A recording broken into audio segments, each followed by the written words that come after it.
क्या? वो फटीचर भिखारी 5 स्टार होटल में अपनी बीवी को सरप्राइज पार्टी देगा।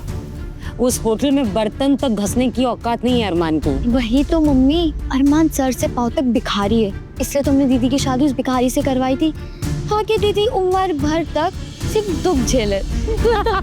कौशल्या अपनी सौतेली बेटी के सामने ही उसके पति को बेइज्जत करने लगी। ये दामाद जी भी ना एक नंबर के फेंको है, फेंको। दामाद जी, मैंने सुना है आप खुशी का बर्थडे 5 स्टार होटल में सेलिब्रेट करने वाले। बिल्कुल सही सुना है आप। हाँ, कम ऑन दामाद जी, थोड़ा औकात में रहकर बात करूँ ना। बात तो सही है आपकी। अब मैं अपनी बीवी का जन्मदिन 5 स्टार होटल में नहीं 7 स्टार होटल में सेलिब्रेट करूंगा। लगता है दामाद जी सटिया गए हैं, कुछ भी बोले जा रहे हैं। हम खुद 2 वक्त की रोटी खा रहे हैं मुश्किल से, सबको 7 स्टार होटल में खाना कैसे खिलाएंगे? टेंशन मत लो खुशी, कल तक तुम्हें तुम्हारे सारे सवालों के जवाब मिल जाएंगे। जिस फटीचर पति की जेब में एक फूटी कौड़ी भी नहीं थी, वो बीवी का बर्थडे मनाने गया एक 7 स्टार होटल में। रुको, ये 7 स्टार होटल है। तुम्हारे जैसा गंदी फटीचर भिखारी लोगों को एंट्री नहीं है। चलो निकलो यहाँ से। लो दामाद जी, असलियत पता चल गई ना आपको, यही है आपकी औकात। अब क्या करेंगे? हाँ, वो क्या है ना, मैंने घर में 2 सूखी रोटी बचा कर रखी हुई है, अब अपनी बीवी को वही खिला देना। आप लोगों को हमारे टुकड़ों पर पलने की आदत जो हो गई है। चलो। अरे निकलो, चलो चलो यहाँ से। तुम्हारा दिमाग खराब हो गया जो अरमान सर को अंदर जाने से रोक रहे हो? सर माफ कीजिएगा, गार्ड नया है इसलिए आपको जानता नहीं, आप अंदर आइए ना। देखिए कैसे एक बेरोजगार पति ने अपनी बीवी को दिया सबसे बड़ा सरप्राइज। आइए मैम।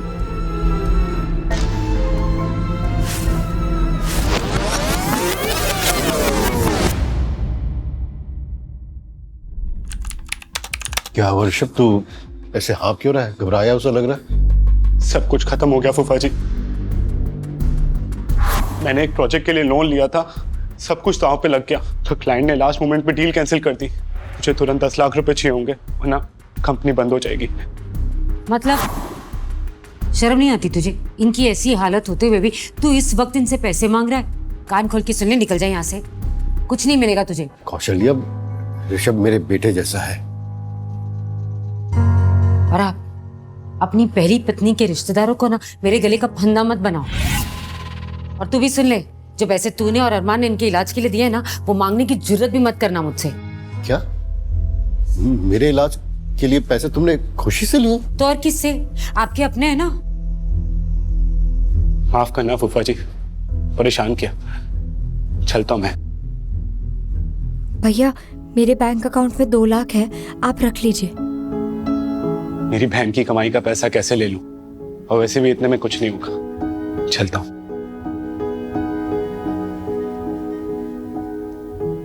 क्या हुआ? वो मेरा भाई ऋषभ था, उसे पैसे की काफी परेशानी है। तुम अंकल का ख्याल रखो, मैं आता हूँ। ऋषभ, तुम अरमान हो ना? खुशी ने बताया था तुम्हारे बारे में। मैं तुम्हारी मदद कर सकता हूँ। कितनी मदद कर लोगे दोस्त? 10,000, 20,000? मेरी जरूरत उससे कई ज्यादा है। 11 लाख काफी है। क्या? यूपीआई कोड दो अपना।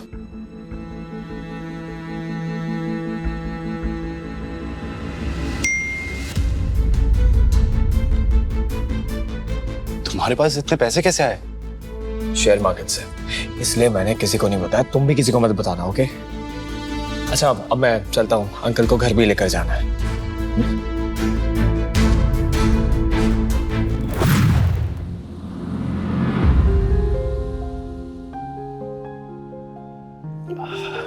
खुशी बेटा, फाइन देगी प्लीज? हाँ ले बेटा। अरे ले खुशी, इतनी भी क्या चलती? जरा मैं भी तो देखो, अपनी जान से प्यारी बेटी को क्या खजाना दे रहे हैं आप।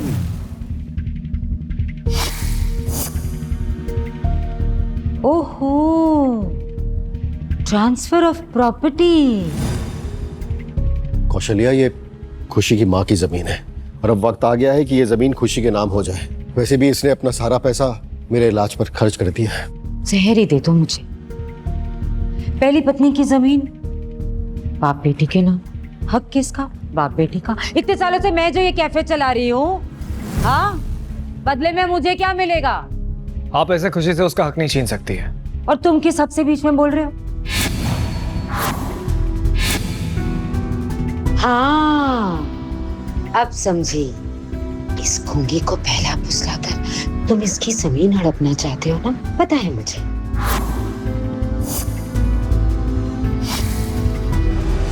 वैसे कौशल्या, हक तो तुम्हारे पास भी नहीं है ये सारी बातें करने का। ये जमीन खुशी की माँ ने अपने पैसों से खरीदी थी, तो उसके जाने के बाद ये जमीन जाहिर सी बात है खुशी की ही होगी ना।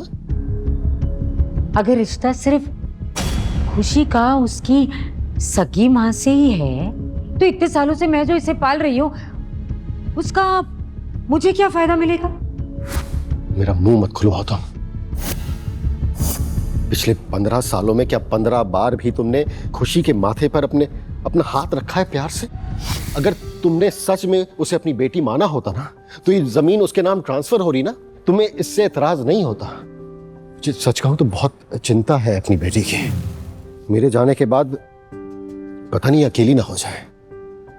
आखिर इस हालत में कौन इसे अपनाएगा? अरे आपके जाने के बाद क्या, जब इसे खुद अपना घर नहीं बसाना है तो आप क्यों मरे जा रहे हैं?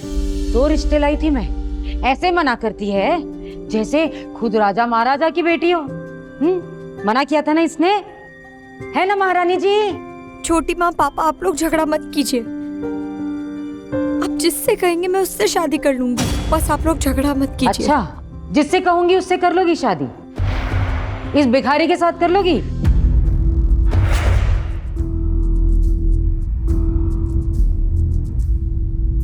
अगर आपकी यही इच्छा है तो मुझे मंजूर है। नहीं बेटा, नहीं। कैसी बात कर रही हो तुम कौशल्या? तुम अरमान की हालत जानती हो, वो खुशी का ख्याल नहीं रख पाएगा। इस फकीर को जब अपने घर ले आए थे तब ये बातें सोचनी चाहिए थी ना, कैसे ख्याल रखेगा। सिर्फ अपने माँ बाप का झगड़ा रोकने के लिए ये शादी के लिए भी मान गई। ये इतनी जल्दी शादी के लिए हाँ कैसे कर सकती है? क्या मैं इसे अपनी असलियत बता दूं?